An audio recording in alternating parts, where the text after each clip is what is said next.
Bayangkan ini, tidak ada pengumuman perang, tidak ada sirene, tidak ada berita besar. Tapi, tiba-tiba, harga naik, ekonomi goyah, dan aktivitas militer meningkat. Pertanyaannya, apakah Indonesia sedang masuk ke konflik global tanpa disadari? Indonesia sering disebut negara netral. Sejak era Muhammad Hatta, kita pegang prinsip bebas aktif.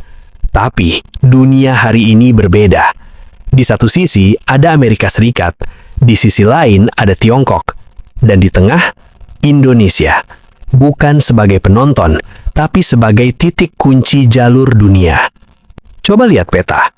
Indonesia menguasai jalur vital seperti Selat Malaka, Selat Sunda, Selat Lombok. Sebagian besar perdagangan dunia lewat sini. Artinya, siapa yang punya akses, dia punya kendali. Dan disinilah permainan dimulai. Tidak akan ada pengumuman resmi. Yang ada adalah tanda-tanda kecil. Pertama, latihan militer meningkat, seperti Garuda Shield yang makin besar setiap tahun. Kedua, akses wilayah mulai dinormalisasi. Awalnya hanya transit, lalu jadi kebiasaan. Ketiga, pembelian senjata condong ke satu arah. Ini bukan sekedar modernisasi, tapi pembentukan ketergantungan.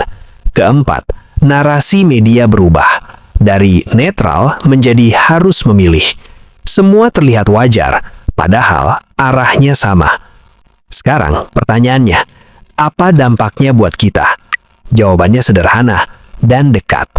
Kalau jalur seperti Selat Malaka terganggu, harga BBM naik, harga makanan naik, biaya hidup naik. Kalau investor panik, rupiah melemah, lapangan kerja tertekan. Tanpa perang pun, dampaknya sudah terasa. Ini bagian yang jarang dibahas. Dalam situasi tegang, industri pertahanan global berkembang, pasar finansial bergerak liar, kekuatan besar memperluas pengaruh. Sementara itu, negara seperti Indonesia justru harus menanggung tekanan, bukan karena lemah, tapi karena terlalu strategis.